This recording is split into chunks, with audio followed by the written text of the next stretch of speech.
कुरान पाक ला करके जुनैद बगदादी के सामने रखा और कहा, है जुनैद, क्या ये मेरे नबी की तस्वीर नहीं है?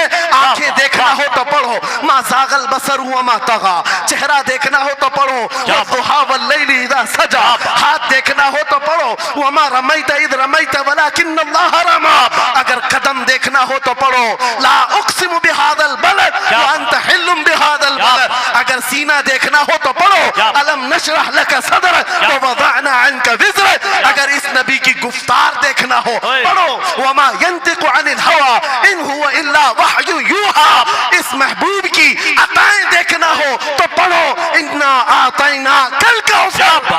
नारे तकबीर। अगर पढ़ना है तो कंजुल ईमान से पढ़ा करो, जहां बरेली का इमाम ये भी बताएगा, कुरान पढ़ने वाला अपने नबी को ये नहीं कहेगा मेरा नबी मेरे जैसा था या उसका इल्म ऐसा था वैसा था, बल्कि बरेली का इमाम बताएगा कुरान पढ़ने वाला अपने नबी को यूं कहेगा, सरवर कहूं के मालिक को मौला कहूं तुझे, बागे खलील का गुले ज़ैबा कहूं तुझे, तेरे तो वस्फ है तनाही से हैं बरी, हैरान हूं मेरे शाह मैं क्या क्या कहूं तुझे, लेकिन रज़ा ने खत्म सुखन इस पे कर दिया, खालिक का बंदा खल्क का आका कहूं तुझे। हमारा शिवा है पूरी दुनिया में कि सिर्फ और सिर्फ रसूल पाक की गुलाम कौम ऐसी है जो 1 मिनट में पूरा सन्नाटा तारी कर सकती है। किसी ने एक साहब से पूछा था, वेल ट्रेन्ड फौज जो होती है, चाहे वो अमेरिका की हो कि रशिया की हो कि जापान की हो, चाइना की हो, उनसे पूछा गया कि अगर 10,000 फौज को सफों में खड़ा करना हो और उनको रेडी करना हो तो आपको कितना टाइम लगेगा? किसी के बारे में कहा कि अमेरिकी फौज के लिए हमें 4 घंटे लग जाएंगे, हम तरतीब दे देंगे। रशियन फौज के लिए 3 घंटे लग जाएंगे, चाइनीज और एक्टिव हैं, 2 घंटे में अपनी सफे तरतीब कर लेंगे। उस मुसलमान दानिश्वर ने कहा, अल्लाह का करोड़ों एहसान है, 1 लाख से ज्यादा का मजमा होता है हरम काबा में भी और हरम रसूल में भी। इमाम सिर्फ 1 मिनट में कहता है सफे दुरुस्त कर लो, किसी को डंडा मारने की जरूरत नहीं, सबकी सफे खुद दुरुस्त होती है। ये कौम है जो अपनी सफे खुद दुरुस्त करती है। मस्जिदों में, जुमा में, ईदगाह में जाकर कोई लकड़ी लेकर नहीं फिरता कि अपनी अपनी सफे दुरुस्त कर लो। हर एक को इतना शऊर है कि अपनी सफे कैसे दुरुस्त की जाती है। जब आपको अल्लाह ताला ने ये नेमत अता की है, मस्जिदों में सफे दुरुस्त कर सकते हैं 1 मिनट के अंदर, ईदगाह में 1 मिनट में हमारी सब दुरुस्त हो सकती है। ऐ नौजवानों, दुनिया को ये बताओ, सिर्फ मस्जिद और ईदगाह नहीं, दुनिया के हर मैदान में हम अपनी सफे दुरुस्त कर सकते हैं। सुभान अल्लाह। हर मैदान में हमारी सब दुरुस्त हो सकती है। ये अल्लाह की तरफ से दी हुई बहुत बड़ी नेमत है। बस अब मजमा जो खामोश है और मुतवज्जे है, अब मेरी बात को आगे मैं बढ़ाता हूं, तवज्जो से सुने। कुरानी उलूम के मुताल्लिक आपके सामने चंद बातें रखूंगा, इसलिए कि मुझे कहा गया बड़ा पढ़ा लिखा मजमा है और मुसलमान के लिए पढ़ा लिखा होना बहुत लाजिम है, इसलिए कि जिहालत इस्लाम का अपोजिट है। जिहालत इस्लाम का अपोजिट है।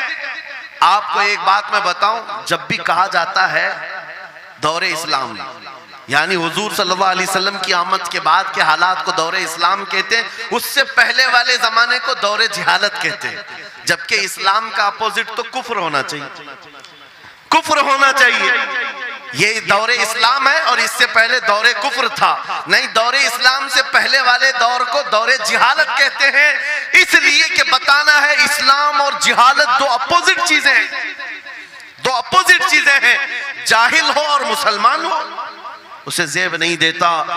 जिस कौम पर आने वाली किताब हिदायत का पहला लफ्ज इक़रा से शुरू होता है, इक़रा बिस्मि रब्बिकल लज़ी खलक़, कुरान का पहला लफ्ज जो आया है वो किस नाम से आया? पढ़ो अपने रब के नाम से, पढ़ो अपने रब के नाम से। और इल्म नहीं है तो कुछ नहीं है तुम्हारे पास। इमाम गजाली तो फरमाते अन्नासु कुल्लुहुम मौता इल्लल उलमा, ये सारे इंसान मुर्दा हैं, जिंदा अगर कोई है तो इल्म वाला है, इल्म वाला जिंदा है। और जिहालत की तारीकियों में भटकने वाले की मिसाल ऐसी ही है जैसे अंधेरी कोठरी में बैठा हुआ है, कहीं रोशनी का आने का इंतजाम नहीं, उसके सामने हलवा रखो कि गोबर रखो, दोनों बराबर है। जाहिल आदमी के लिए ऐसा ही है, कभी उसका हाथ इसमें पड़ेगा, कभी उसका हाथ इसमें पड़ेगा। जब नजर नहीं आ रहा है तो हलवा को गोबर समझकर खा लेगा और कभी गोबर को हलवा समझ के खा लेगा, गलाजत उसके लिए बराबर हो जाएगी। लेकिन इल्म को कहा गया अल इल्मु नूरुन, इल्म रोशनी है। जिसके पास इल्म आता है वो तमीज सीख जाता है, उसके पास अखलाक आ जाते हैं, वो हलाल और हराम के फर्क को समझने लगता है, बुरे और अच्छे के दरमियान फर्क मालूम होने लगता है। इसीलिए मेरे अजीजों, मुझे बड़ा गर्व है और फख्र है, हमारी खानकाह से ये आवाज आती है, आधी रोटी खाएंगे और बच्चों को पढ़ाएंगे। बेशक। क्यों? बेशक। उस अजीम खानकाह से ये आवाज दी गई, क्यों? सिर्फ इसलिए नहीं कि तुम बड़े होकर के डॉक्टर बनोगे, इंजीनियर बनोगे। लोगों की नजर में अब बात यही रह गई है, पढ़ा इसलिए जाता है कि डॉक्टर बनना, इंजीनियर बनना है और कमाना है, बहुत कमाना है। इल्म जो है आज कमर्शियल बना लिया गया। इल्म इसलिए नहीं, इल्म इसलिए हासिल किया जाता है कि बंदा खुदा को पहचाने, क्या बात। बेशक। बंदा अपनी हकीकत को पहचाने, बेशक। जिंदगी गुजारने के उस्लूब उसे मालूम हो जाए। इल्म इसलिए सिखाया जाता है। बहुत सारे लोग सिर्फ नौकरी के लिए समझते हैं कि इल्म हासिल करना चाहिए, नौकरी के लिए नहीं, अपने अखलाक को बुलंद करने के लिए इल्म आना बहुत जरूरी है। मेरे अजीजों, कुरान अज़ीम वो हिदायत की किताब तुम्हारे पास आई, इस कौम के लिए अलमिया नहीं है तो और क्या है, जो किताब उलूम का जखीरा है। आज दुनिया उस किताब पर रिसर्च कर करके नए इल्म और फनून हासिल कर रही है। उस किताब को तो हम मुर्दों पर पढ़ने के लिए रखे हैं। वो कुरान अज़ीम जो हिदायत की किताब और सारे उलूम का सर चश्मा है, उस किताब को कहां पढ़ते हैं? मैयतों पर। किसी का इंतकाल हो गया तो तीजे में पढ़ेंगे, चहलुम में पढ़ेंगे, 9वें में 20वें में पढ़ेंगे। वो ईसाले सवाब के लिए सिर्फ रखा गया। और उससे थोड़ा आगे बढ़ गए तो कसम खाने के लिए कुरान। आओ चलो हम कसम खाते कुरान पे हाथ रख करके, कुरान पे हाथ रख के। मियाँ क्या कुरान कसम खाने की किताब है? कुरान की वो आयत मैंने सबसे पहले पढ़ी, अल्लाह फरमाता ज़ालिकल किताबु ला रैब फीही, ये वो किताब है जिसमें शक की गुंजाइश नहीं, और ये हिदायत है परहेजगारों के लिए। और कुरान में 3 जगह ये लफ्ज आया है, हुदल लिन्नास, हुदल लिलमुमिनीन, हुदल लिलमुत्तकीन। ये सारे इंसानों के लिए भी हिदायत है, ये सारे ईमान वालों के लिए भी हिदायत है और परहेजगारों के लिए भी हिदायत है। सब हिदायत अलग अलग अंदाज से हासिल करते हैं। बारिश एक ही है बरसने वाली, जमीनें अलग अलग हैं। बहुत नरम जमीन हो तो वो जमीन बारिश से फायदा ज्यादा उठाती है, और थोड़ी सी ओबड़ खाबड़ जमीन हो तो वहां से फायदा कम आता है। बारिश एक ही है, कुरान बारिश हिदायत है। जिसके दिल की जमीन जितनी नरम होगी उतना वो उससे हिदायत उठाएगा। सुभान अल्लाह। बेशक। उतना उससे फायदा उठाएगा। और आज हालात ये हैं, ऐ नौजवानों अपने दिल पर हाथ रख करके बताओ, कुरान कितने लोगों ने पढ़ा है? कुरान कितने लोगों ने पढ़ा? मैं हाथ नहीं उठवाता, किसी भी बात पर हाथ मत उठाया करो। ना ही झूठे हाथ उठाना है, ना सच्चे हाथ उठाना है, ना ही किसी और को शर्मिंदा करना है। अपने दिल पे हाथ रख करके बताओ कुरान कितनी मर्तबा पढ़ लिया। क्योंकि कुरान पाक, बहुत सारे लोग ये समझते हैं मदरसे में बचपन में एक बार पढ़ लिया तो उसका हदिया हो गया, खत्म हो गया है, अब इसके बाद फिर हमारी मैयत पे ही पढ़ा जाएगा। इसीलिए तो कुरान के उलूम से नावाकिफ हो गए।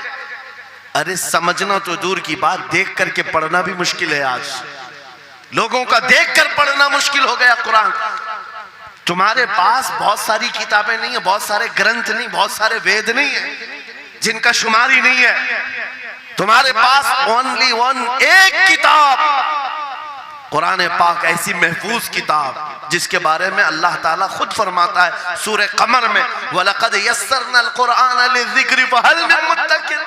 हमने कुरान को याद करने के लिए आसान बनाया है कोई याद करने वाला? 4 बार ये आयत अल्लाह ताला फरमाता है कोई याद करने वाला? अल्लाह जब फरमा रहा है कुरान आसान है, तो कौन कहता है ये मुश्किल है? हमने खुद अपने हाथों तबाही को दावत दी है।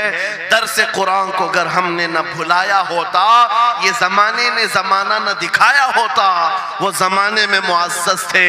मुसलमान होकर आज हम खार हुए हैं, तारीके कुरान होकर आज हम छोड़े बैठे हुए हैं। कुरान अजीम को छोड़कर बैठना कितनी बड़ी गुमराही है। आज हालात ऐसे आ गए कि कुरान को बदलने की बातें होने लग गई। क्यों? तुम उठाते ही नहीं। 26 आयतें निकाल दो, 25 आयतें निकाल दो, इसमें ये बातें उसमें वो बातें हैं। मुसलमान को तो पता भी नहीं है कौन सी आयतों के बारे में ये वावेला मचाया जा रहा है। अरे तुम पढ़ो, तुम्हारे लिए कुरान आया है। ये जितनी भी कॉन्फ्रेंसें हैं, मैं समझता हूं इसके बदले हर जगह सुबह व शाम कुरान पढ़ने और पढ़ाने का इंतजाम हो जाए। इस तरह के हजारों जलसों से वो अफजल है। क्योंकि ये मैं नहीं कह रहा हूं, मेरे आका फरमाते हैं खैरुकुम मन तअल्लमल कुरान व अल्लमा, तुम में से सबसे बेहतरीन आदमी वो है जो कुरान सीखे और दूसरे को सिखाए। बेशक बेशक, सबसे बेहतरीन आदमी वो है कुरान को सीखे और दूसरे को सिखाए। आज नौजवानों के अंदर एक बड़ी तादाद मुझे देखने को मिलती है, उनको छोटी छोटी सूरतें भी नहीं मालूम, कुरान देख करके पढ़ना भी नहीं आता। बचपन में हमारे माँ बाप ने हमको सीने से लगा करके कुरान मदरसा भेजने की आदत डाली थी, और जब स्कूल जाते थे तो बस्ता पीछे लगा के जाते थे। पता होगा, स्कूल जाते हैं तो बस्ता पीछे रख के जाते हैं, और कुरान पढ़ने के लिए जाते हैं तो सीने से लगा के जाते हैं। ये हमेशा से एक रीत रिवाज चला, बुजुर्गों का डाला हुआ कि बेटा कुरान हमेशा आगे होगा। लेकिन शऊर आने के बाद तुमने कुरान को पीछे डाल दिया, पीछे को आगे कर दिया। कोई इल्म ऐसा नहीं जो कुरान में मौजूद नहीं, कोई इल्म ऐसा नहीं। वला रतबिन वला याबिसिन इल्ला फी किताबिन मुबीन, मेरा मौला फरमाता है कोई खुश्की और तरी की बात ऐसी नहीं जो हमने कुरान में ना बयान की। वनज़्ज़लना अलैकल कुरान तिबयानन लिकुल्लि शै, रब फरमाता है हमने कुरान में हर चीज का वाज़ेह बयान उतारा है तुम पर। और सैयदना अब्दुल्लाह इब्न अब्बास मुफस्सिरीन के सरदार, रसूल पाक सल्लल्लाहु तआला अलैहि वसल्लम के चचेरे भाई हजरत अब्दुल्लाह बिन अब्बास कहते हैं लौ ज़ाअली इक़ालु बईरिन लवजदतुहु फी किताबिल्लाह, कहते हैं अगर मेरे ऊंट की नकील की रस्सी भी गुम हो जाए मैं उसको किताबुल्लाह कुरान में ढूंढ लूंगा। क्या बात, वाह वाह वाह वाह, मैं उसको कुरान में ढूंढ लूंगा। उनके पास उलूम कुरान थे। और आप क्या समझते हैं कुरान में क्या नहीं है? साइंस की वो इजादात को अगर आप लेकर के बैठे, मैंने अपना पूरा बयान रिकॉर्ड किया है 2 साल कबल ही। यहाँ वक्त की किल्लत है, मैं आपके सामने अर्ज करता हूँ 16वीं सदी के बाद या 18वीं सदी के बाद साइंस की तरक्कियात ने अपना पैर जमाना शुरू किया है इस रुए जमीन पर, जबकि मेरे मुस्तफ़ा करीम सल्लल्लाहु तआला अलैहि वसल्लम की जुबान अक़दस से निकले हुए कलमात जो कुरान में मौजूद हैं, उठाओ और मैं बताता हूँ हर चीज का इल्म कुरान में मौजूद है। जब कोई सोनोग्राफी का इंतजाम नहीं था, ना सिटी स्कैन हो सकता था, ना एक्सरे का कोई इल्म किसी के पास था, उस वक्त कुरान कह रहा है एम्ब्रियोलॉजी के बारे में। क्या बात, एम्ब्रियोलॉजी क्या है? बच्चा पैदा होने की जो उसके नशो नुमा की जो मुद्दत होती है, किस तरह पेट में बच्चे की तख्लीक होती है। कुरान में मौला फरमाता है सुम्मा जअलनाहु नुतफतन फी क़रारिन मकीन सुम्मा खलक़ना नुतफत अलक़तन फ़खलक़ना अलक़त मुदग़तन फ़खलक़ना मुदग़त इज़ामन फ़कसौना इज़ाम लहमा सुम्मा अंशअनाहु खल्क़न आखर फ़तबारकल्लाहु अहसनुल ख़ालिक़ीन। मौला फरमाता है हमने नुतफे से अलका बनाया। नुतफा क्या है? स्पर्म का वो एक कतरा जो मर्द के जरिए से औरत के रहम में जाता है, उसके बच्चे की थैली में जाता है, एक नुतफा, एक बूंद, जिसको नुतफा कहा गया है। मौला फरमाता है हमने नुतफे से अलका बनाया।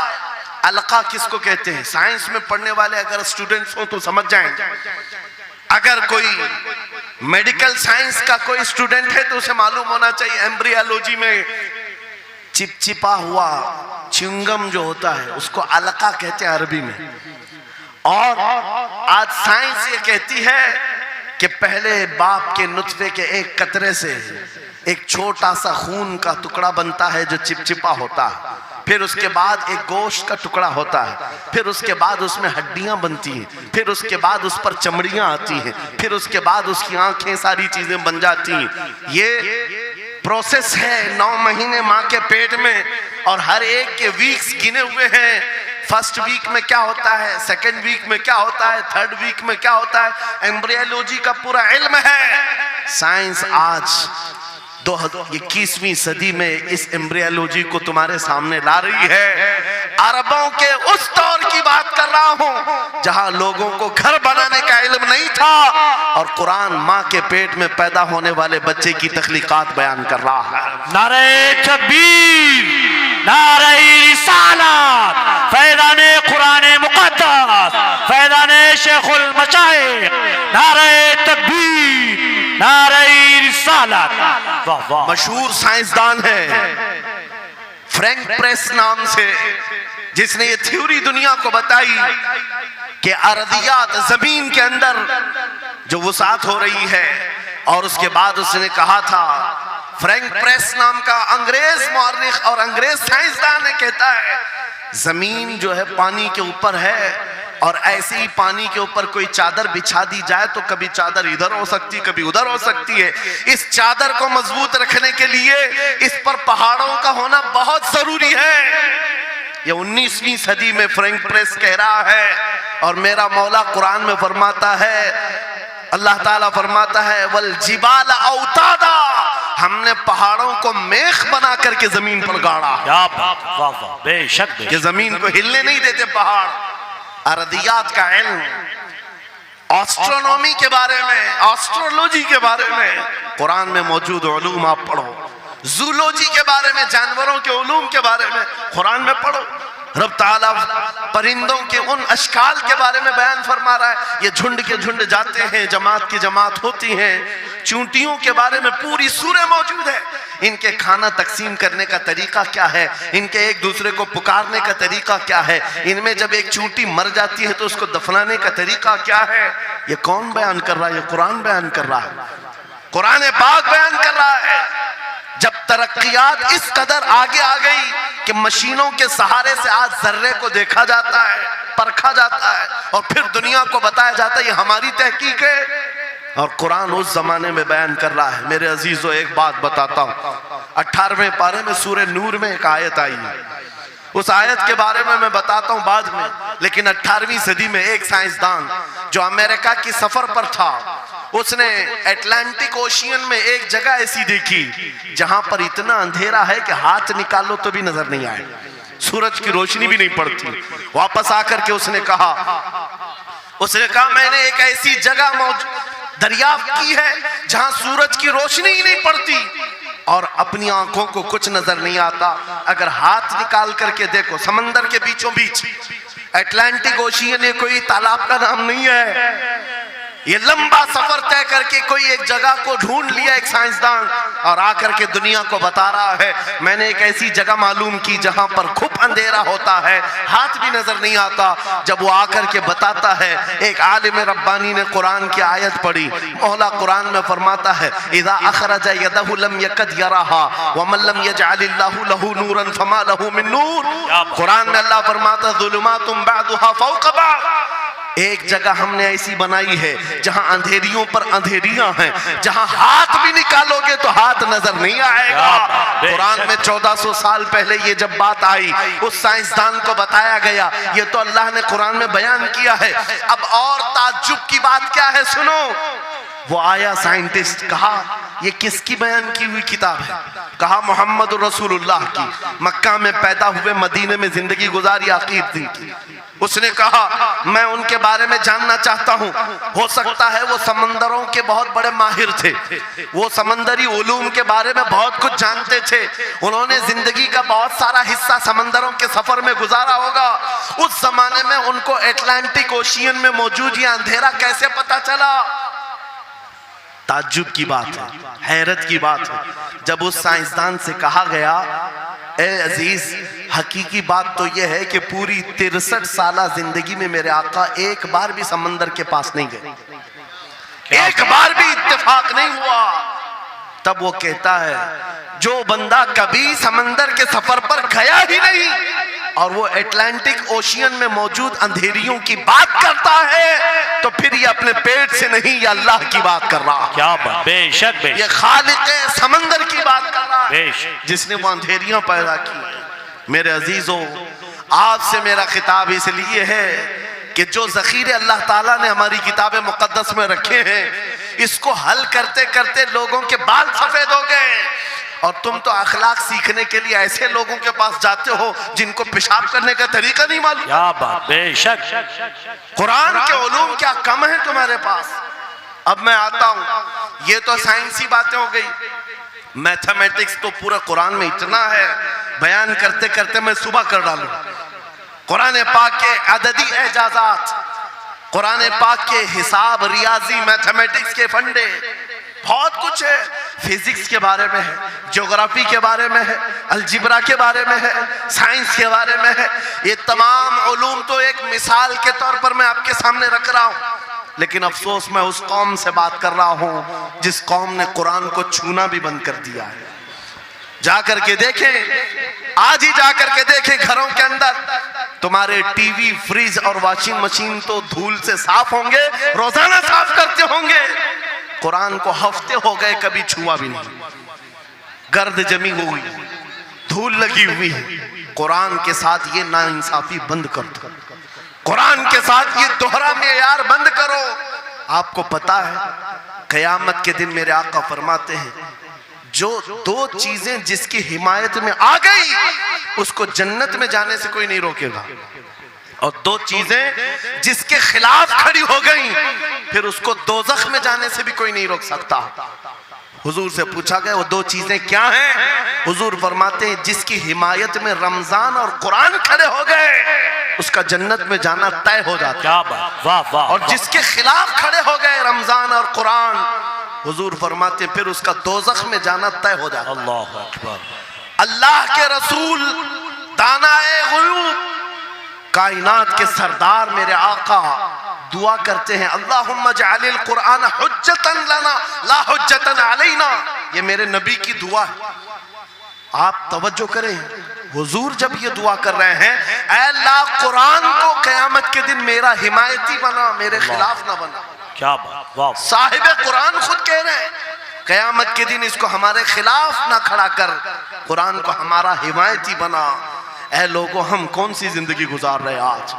बहुत दूर हम आ चुके, बहुत दूर हम आ चुके। आज कुरान की तालीम को भी इतना सस्ता समझा जाता है, इतना सस्ता कि आपके पास अगर बच्चे के पास टाइम हुआ तो मदरसा भेजो, नहीं तो छोड़ो, जाए। मदरसों में आने वाले वो बच्चे जिनकी नाक बह रही हो, कपड़े ढंग के ना हो, कारी साहब और हाफिज साहब खुद ही उसको साफ भी करें, खुद ही पढ़ा करके भी भेजे। क्या तुम अपने वक्त की मशहूर कॉन्वेंट स्कूल में भी इसी तरह अपने बच्चों को भेजते हो?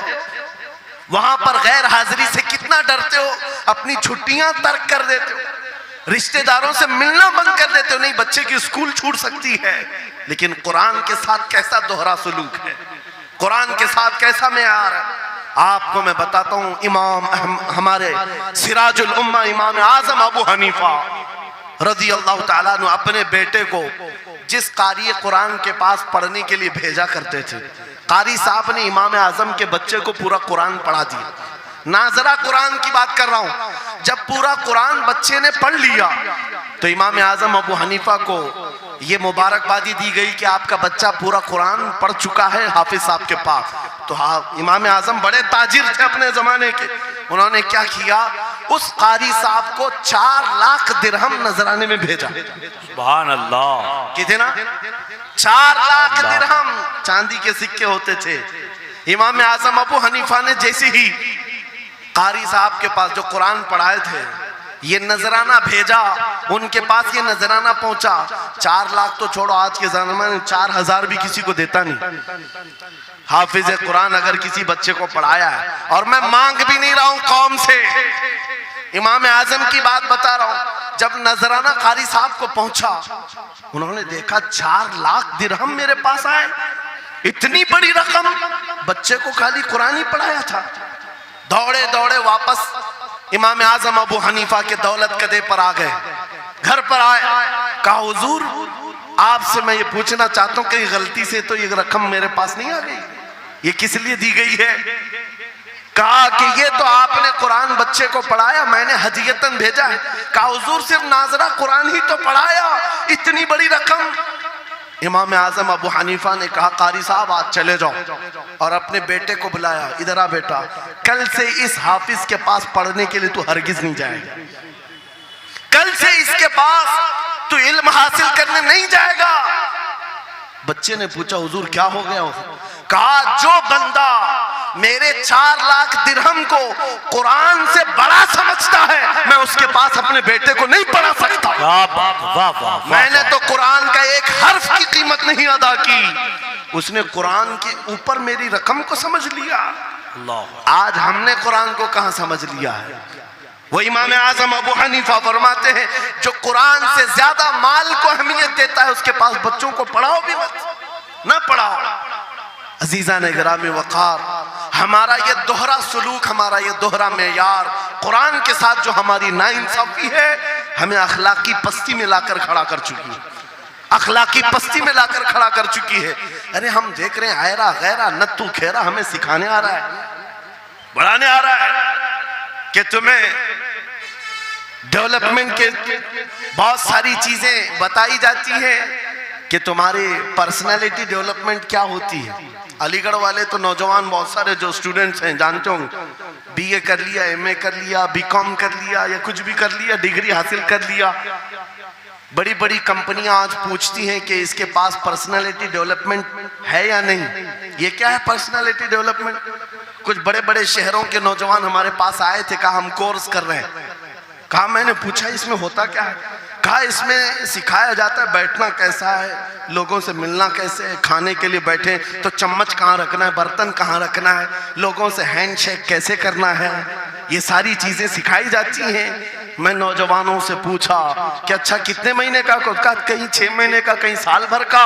कहा अफसोस है उस कौम पर जिसका रसूल आया था ये कहते हुए बुइस्तु लिउतम्मिम मकारिमल अखलाक, मैं सबसे बुलंद अखलाक सिखाने के लिए दुनिया में आया हूँ। उस रसूल की उम्मत आज ऐसे लोगों के पास अखलाक सीखने जा रही है जिसको हलाल और हराम की तमीज नहीं, जिसको खड़े होकर पेशाब करने में फख्र लगता हो, उसके पास तो ये अखलाक सीखने जा रहे हैं, पर्सनैलिटी डेवलपमेंट सीखने जा रहे हैं। और मैं तुम्हें बताता हूं कुरानी अखलाक क्या है। मौला करीम ने अपने हबीब को जो बयान किया है, सूरह लुकमान उठाओ, बाप अपने बेटे को नसीहत क्या क्या करता है, अगर 3 आयतें भी पढ़ लो तुम्हारी जिंदगी सुधर जाएगी। लुकमान हकीम अपने बेटे से कहते हैं या बुनय्या अक़िमिस सलात वअमुर बिल मारूफ वन्हा अनिल मुनकर वस्बिर अला मा असाबक, ऐ बेटा नमाज पढ़ा कर, बुराइयों से बचा कर, अच्छाइयों की बात कर, जो मुसीबत आए उस पर सब्र कर। ये सिर्फ जुमले नहीं है, ये जुमले नहीं है। लुकमान हकीम ने अपने बेटे को जो डराया था, कुरान कहता है या बुनय्या इन्नहा इन तकु मिस्काल हब्बतिन मिन खरदलिन फतकुन फी सखरतिन औ फी समाई औ फिल अर्दी याति बिहा अल्लाह। आज हर बाप को चाहिए कि ये नसीहत अपने बेटे को करे। क्या बात, हर बाप अपने बच्चे को ये बात बताए, सुनो क्या। लुकमान कहते हैं बेटा बुराई अगर तूने कर लिया, ये मत समझना कि मैं रात के अंधेरे में छुप कर लिया। आज तुम्हारे हाथ में मोबाइल गुनाहों का अड्डा बन करके आया है। सिर्फ एक टच स्क्रीन पर सारी दुनिया तुम्हारे सामने नंगी नाचती हुई नजर आती है। कितने नौजवानों ने अपने अखलाक का कत्ल कर लिया है, उनकी आंखें हया से नापाक हो गई हैं। कितने लोगों ने अपना नूर ईमान बेच दिया मोबाइल की स्क्रीन पर चलने वाली इन बेहया तस्वीरों पर। कितने तो फरेफ्ता हो गए, कितने जवानी बर्बाद कर चुके। तुम क्या समझते हो? मेरे अजीजों, एक जवान ने मुझे बताया था, रात के वक्त मैं तन्हा मोबाइल लेकर बैठा था, अचानक पर्दा हिला तो डर लगा, जल्दी से स्क्रीन ऑफ किया, बैठा। मुझे लगा माँ आई होगी, बाप आया हो, कोई आया होगा, लेकिन कोई नहीं। पर्दा हिला, एक बिल्ली आई थी, इससे भी डर लग गया। मैंने कहा पर्दे के हिलने से इतना डर है कि कोई आ जाए, तेरा ईमान कहां गया? वो मौला कहता है यअलमु खाइनतल अयुनि वमा तुख्फी सुदूर। वो रब तुम्हारे दिलों में गुजरने वाले हालात को भी देख रहा है, बेशक तुम्हारी आंखों की खयानत को भी वो देख रहा है। जब तुम्हारा यकीन ही खत्म हो गया तो क्या करोगे? इसीलिए अरबी का मशहूर मकौला है, इज़ा लम तस्तही फफ़अल मा शिअत वस्ना मा शिअत। जब तुम्हारे अंदर से हया निकल जाए तो जो चाहे करो, जो चाहे कर लो। आज लुकमान हकीम की वो बात मैं पेश कर रहा था, आयत मुकम्मल करता हूँ। बाप अपने बेटे से कहता है, अगर बुराई कर लिया तूने, अगर बेहयाई हो गई, ये मत समझ के बहुत छुप करके किया। आज से 4000 साल पहले लुकमान हकीम कह रहे हैं अपने बेटे से, अगर बुराई तो आसमानों में जाकर करेगा, या पहाड़ के अंदर घुस कर करे, या जमीन के अंदर जाकर करे, कहीं पर भी कर ले। जबकि ये तीनों चीजें उनके जमाने में नहीं थी, न पहाड़ों के अंदर जाकर के करने का तसव्वुर, न जमीनों के अंदर जाने का, न आसमानों में उड़ने का तसव्वुर। ये सब आज के दौर में मुमकिन है। और लुकमान हकीम कहते हैं, अगर तू इन सब जगहों पर जाकर कहीं पर भी करेगा, याती बिहल्लाह, अल्लाह वो तेरे सामने लेके आएगा। बेशक वमन यअमल मिस्काल ज़र्रतिन खैरन यरा वमन यअमल मिस्काल ज़र्रतिन शर्रन यरा। तुम अगर राई के दाने के बराबर भी नेकी करो, अल्लाह वो तुम्हें दिखाएगा। राई के दाने के बराबर भी बुराई करो, अल्लाह तुम्हें दिखाएगा। अखलाक सीखने के लिए दूसरी जगह जाते हो, अगर ये फार्मूला किसी को याद हो जाए, मैं कहता हूं सारे सीसीटीवी कैमरे बंद हो जाए, इस बंदे को कोई बहका नहीं सकता, जिसके दिल में सिर्फ इतना ख्याल है कि मेरा मौला मुझे देख रहा है, बेशक बेशक मेरा रब मुझे देख रहा है। उसकी निगरानी के लिए किसी कैमरे की जरूरत नहीं, किसी सीसीटीवी की जरूरत नहीं। अजीजा ने गिरामी वक़ार, बच्चों के दिलों में अखलाक बाद में आएंगे, अल्लाह का खौफ उनके दिल में डालो। अल्लाह देख रहा है, एक दिन तुम्हें हाजिर होना है, सब लाया जाएगा, सब लाया जाएगा। जो कुछ किया था, जो कुछ कहा था, सब लाया जाएगा।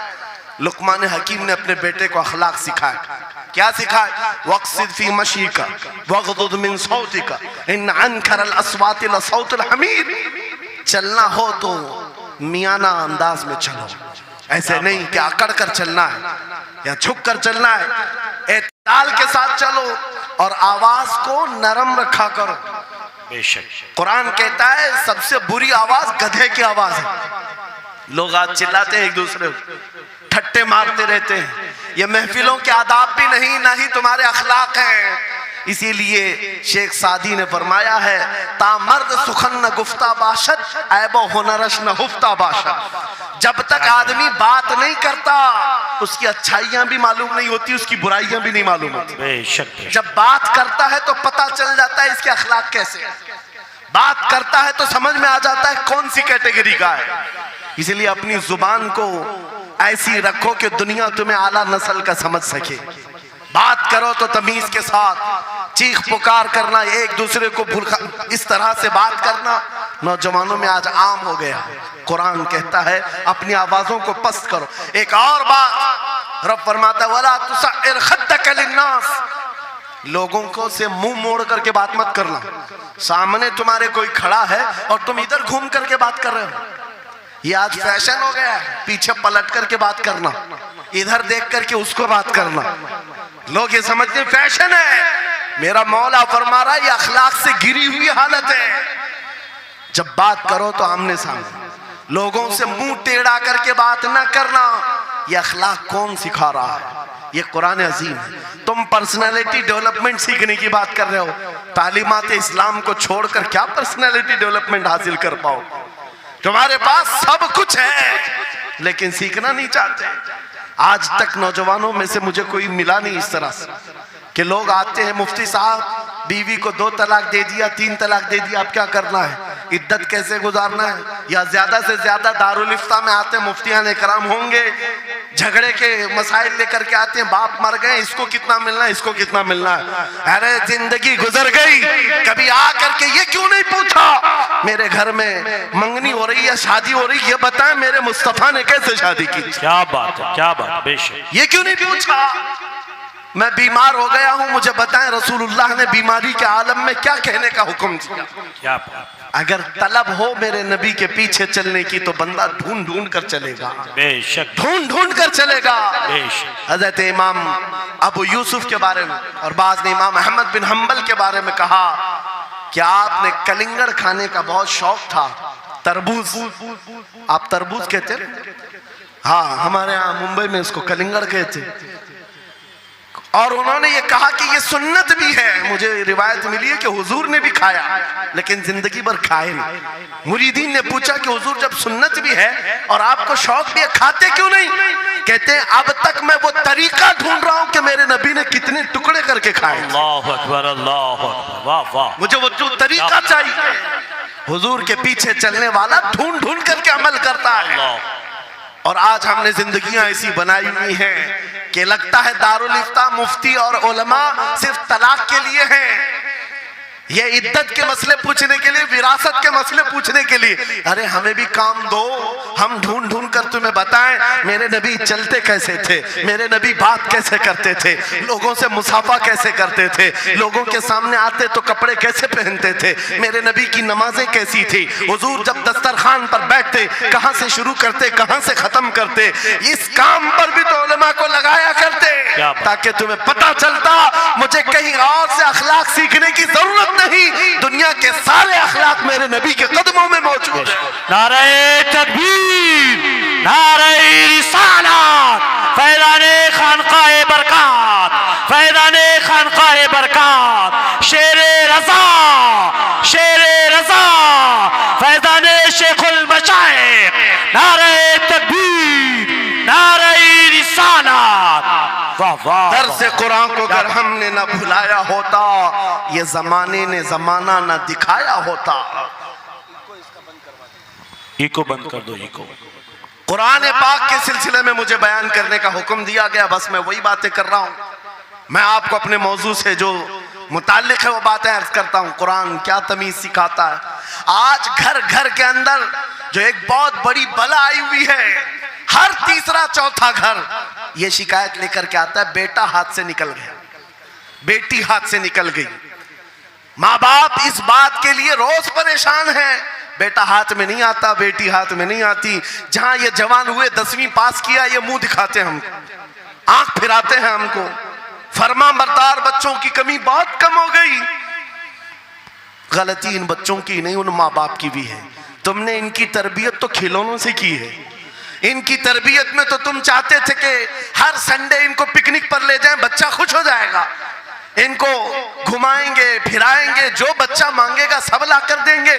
अरे ये 14 साल का नहीं हुआ, हाथ में मोबाइल भी पकड़ा दिया, सब कुछ कर दिया बच्चे के लिए। और अब बाप ये सोचता है ये 16 साल का हो जाए तो मेरी बात मानना चाहिए। एक बात याद रखो, जमीन में अदरक बो करके गन्ना आने की उम्मीद मत रखना।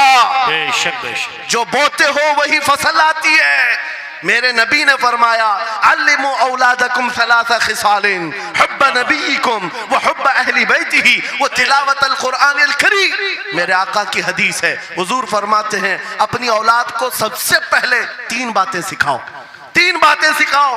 क्या है? नंबर 1 अपने नबी की मोहब्बत सिखाओ। बेशक, सुभान अल्लाह। क्या होगा इससे?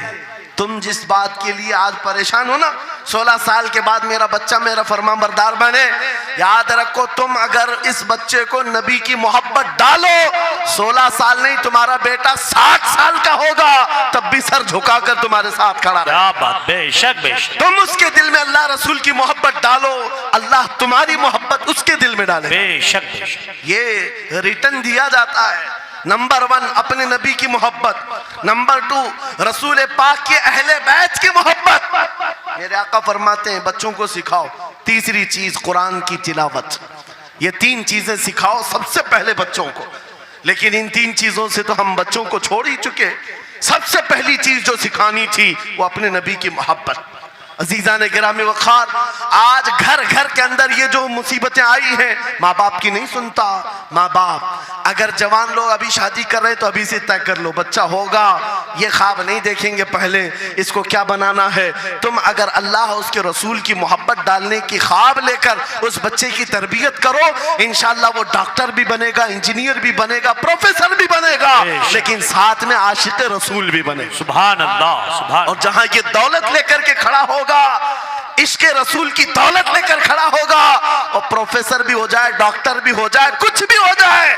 देखो मशाइख़ मारा रहा, जिनके वालिदैन ने उनकी तरबियत की, उनको दुनियावी उलूम का माहिर तो बनाया है, लेकिन आज तक आपने देखा कॉलेज में पढ़ाने वाला प्रोफेसर लाखों मुरीदीन की दस्तगिरी भी कर रहा हो और उनकी शरीयत और तरीकत को बयान भी करता है। बेशक। नारे तकबीर, नारे रिसालत, फैज़ाने हसनुल उलमा, फैज़ाने हसनुल उलमा, नारे तकबीर के लिए, वाह वाह वाह, तालीमात इस्लाम के लिए ये घराना आइडियल है। मैं मुबालगा आराई नहीं कर रहा हूँ, मुबालगा आराई नहीं कर रहा हूँ। जहां पर एक बेटे को बाप ने वक्त का एक बड़ा प्रोफेसर बनाया तुम्हारे इसी शहर का, दूसरा बेटा अगर इनकम टैक्स का चीफ बन चुका हो, क्या बात, तीसरा अगर पुलिस की डिपार्टमेंट में डीआईजी या बड़े ओहदे पर पहुंचा हो,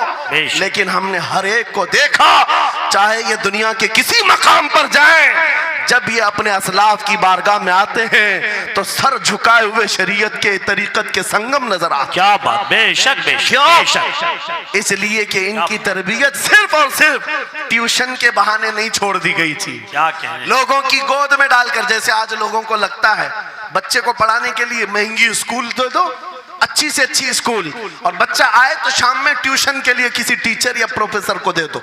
बच्चा तुम्हारी गोद में आया ही नहीं, संडे संडे तो बाप से बच्चे की मुलाकात होती है, और वो भी पिकनिक के नाम पे होती है। क्या कहने, ये हालात जब बच्चों के साथ तरबियत के होंगे तो ये बच्चे जिनसे तरबियत हासिल किए हैं उनके नक्शे कदम पर चलेंगे।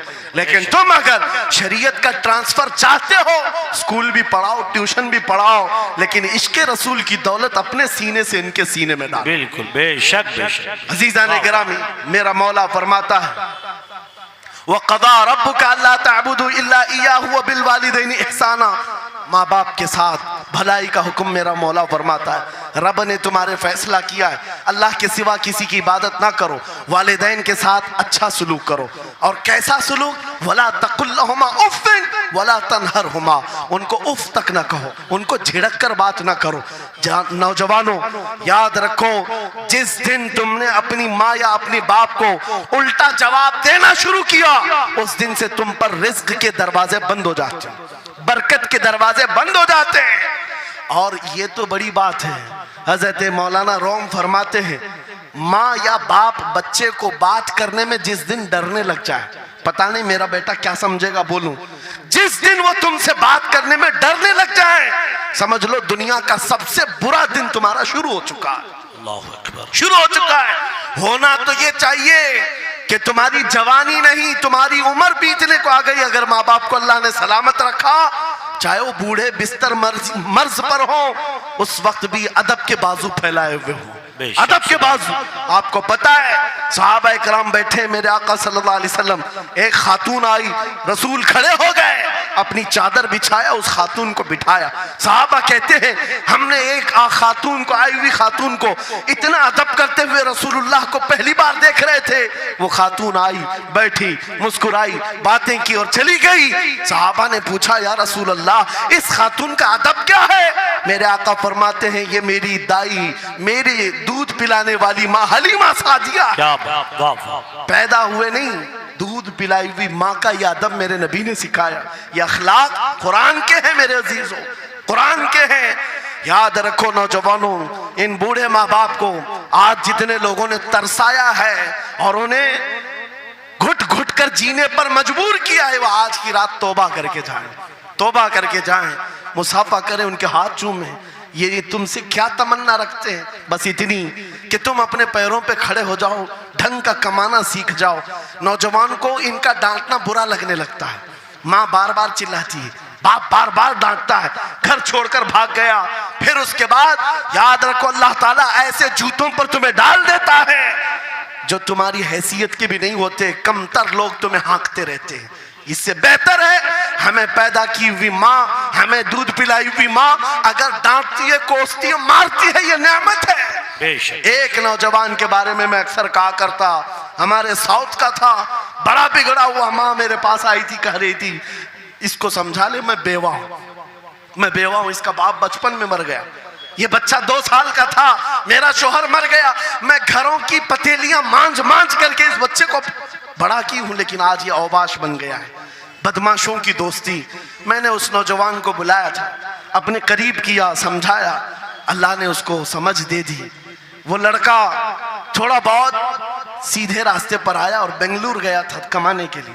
मैंने कहा नौकरी कर, तेरी माँ कुछ नहीं चाहती, वो जिंदगी तो गुजार चुकी, अपने हाथों से कमाई है, बस ये चाहती है कि तेरी कमाई का एक लुकमा खा ले। ऐ नौजवान, क्या अपनी माँ को इतना भी सुख नहीं देना चाहता? गया था कमाने के लिए। मेरे अजीजों, आज भी वो मौजूद है, आज भी है। वो कमाया, महीना भर गुजरा था या 2 महीने, अपनी तनख्वाह लेकर के वतन वापस आया। अपने घर के पास जिस दिन वो पहुंचा था, घर के बाहर बहुत भीड़ जमी थी। लोगों से पूछा उसने तो पता चला उसकी माँ आज ही सुबह इंतकाल की। अल्लाहु अकबर। वो पैसों की गड्डी ला करके जो कमाया था 1 महीने 2 महीने की तनख्वाह, माँ के कदमों में रख दिया। बहुत रोया।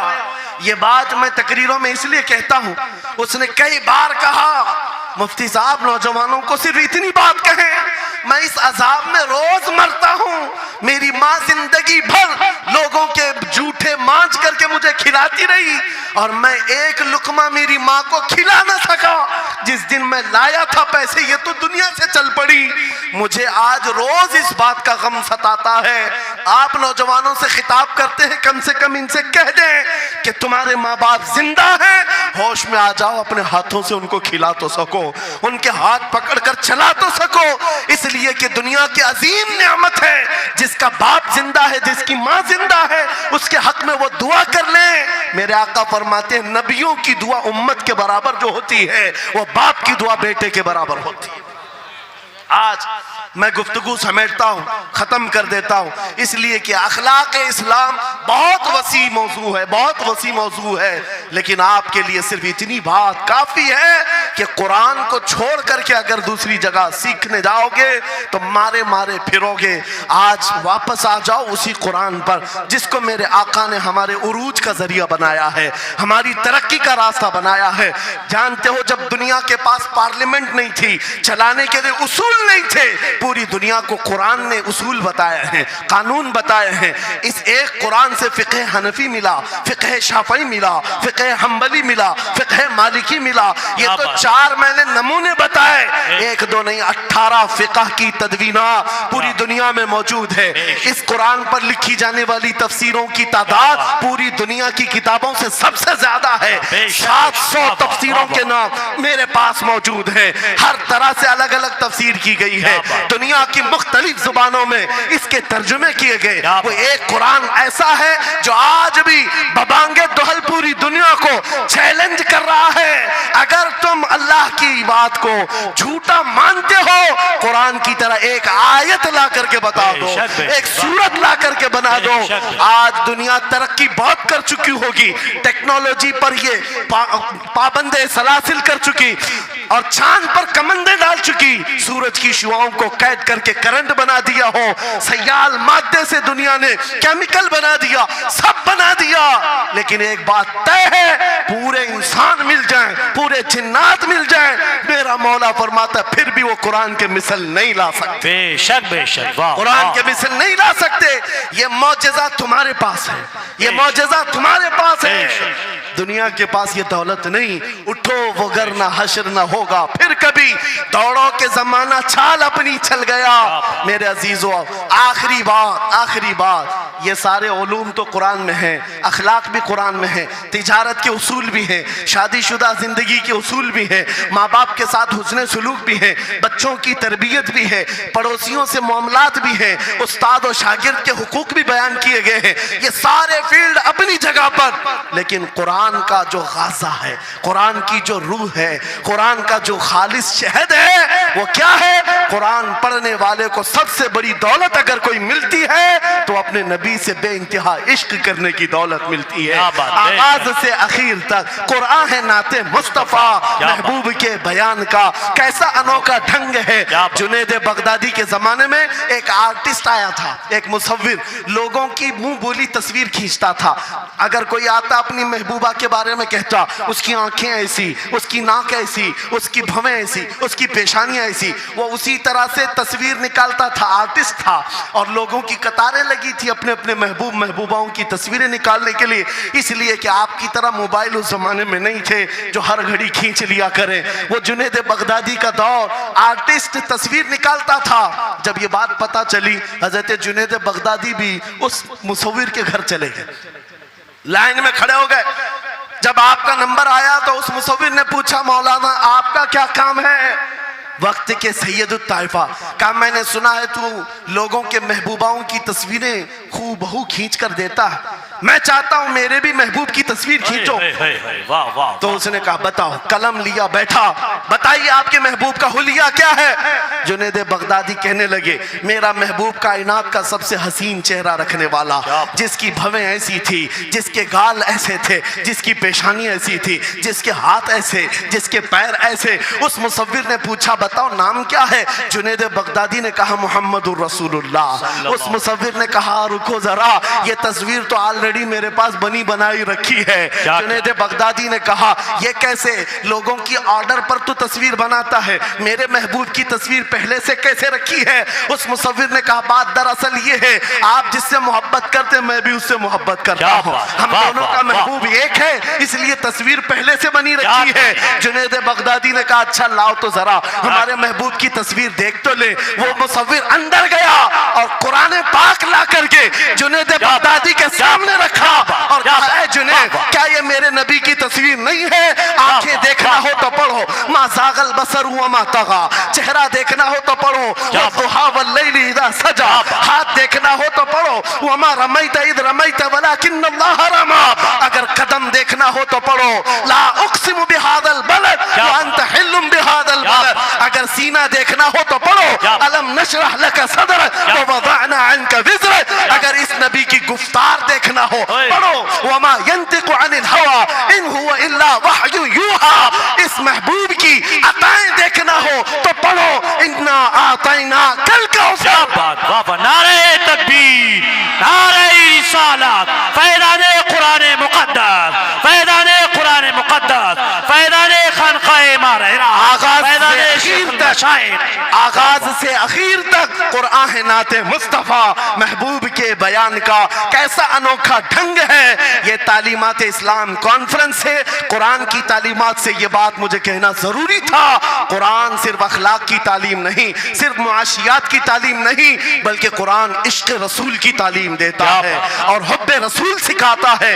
इसलिए हम उसी हुब्बे रसूल के साथ इस जलसे का इख्तिताम करते हैं। उस कुरान की तालीम ऐरे गैरे से भी नहीं हासिल करना, बुझे हुए दिल से भी नहीं लेना, अंधे लोगों से भी मत पढ़ना जो कुरान तो पढ़ा देंगे कुल हु अल्लाहु अहद, लेकिन बाद में ये नहीं बताएंगे किस पर उतरा था। कुरान अगर पढ़ना है तो कंजुल ईमान से पढ़ा करो, जहां बरेली का इमाम ये भी बताएगा कुरान पढ़ने वाला अपने नबी को ये नहीं कहेगा मेरा नबी मेरे जैसा था या उसका इल्म ऐसा था वैसा था, बल्कि बरेली का इमाम बताएगा कुरान पढ़ने वाला अपने नबी को यूं कहेगा सरवर कहूं के मालिक मौला कहूं तुझे, बागे खलील का गुले ज़ैबा कहूं तुझे, तेरे तो वस्फ है तनाही से है बरी, हैरान हूं मेरे शाह मैं क्या क्या कहूं तुझे, लेकिन रज़ा ने खत्म सुखन इस पे कर दिया, खालिक का बंदा खल्क का आका कहूं।